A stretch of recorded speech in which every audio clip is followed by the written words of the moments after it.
You know, getting an expensive tech gift that you will never be able to afford on your own sounds amazing, right? Well, it is, but it's also got a lot of hidden surprises which kind of show just how much of a shite show modern tech really is. So what you see over here is an iPad Air 2 that I got as a gift from a rich relative back in 2015. Something I, back then, even right now, could not have bought with my own money. It was an amazing gift, thoughts and praise obviously, but eventually the whole thing got kind of stressful. Let's see if you can relate.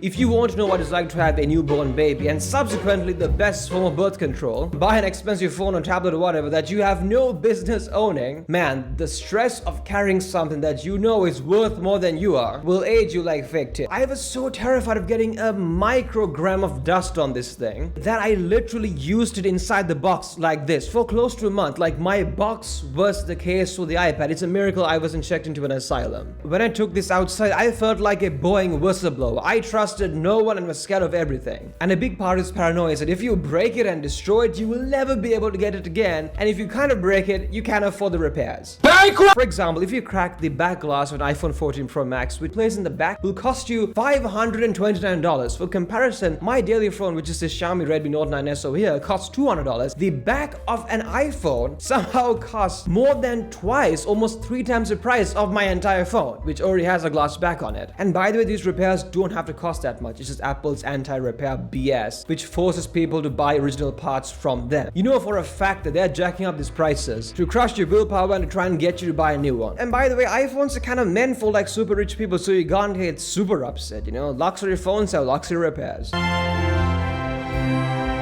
Witnessing a once, bleeding edge tech falling into irrelevancy year by year. It's like watching a favorite singer get inevitably accused of diddling kids. Man, I remember back in 2015, bro, when I got the iPad, I was the king, man. I got all the new software updates, all the unique features. I felt awesome. But then the iPad Pro came out and it was the new sexy thing that everyone talked about, and it got exclusive features and mine was just left in the dust. Watching my once bright young stallion of an iPad, struggle with every update, man, that's tough. That cuts you deep, bro. And people ask why men don't cry. I actually drew parallels between the experience of getting an expensive technology as a gift and saving up and buying it. Because it shows that just because you can afford the base price tag of a product doesn't necessarily mean that you can afford the cost of ownership. Because gone are the days where you could just buy a phone and that's it. Nowadays you gotta buy a cable, a charger, a freaking earphones that can easily add another $100 to your purchase. Slowly but surely your quote-unquote free gift, right, just became very expensive. And if you break it, man, it's just heartbreaking, and it just goes beyond being a materialistic spurg and all that. Because if it's a gift, there's a lot of sentimental value attached to it. That iPad or whatever represents someone caring about you and all that crap. And if you saved up for it, your phone represents all the hard work you spent at the office, all the penny pinching and compromise and whatnot. It takes a lot of work to save up for something,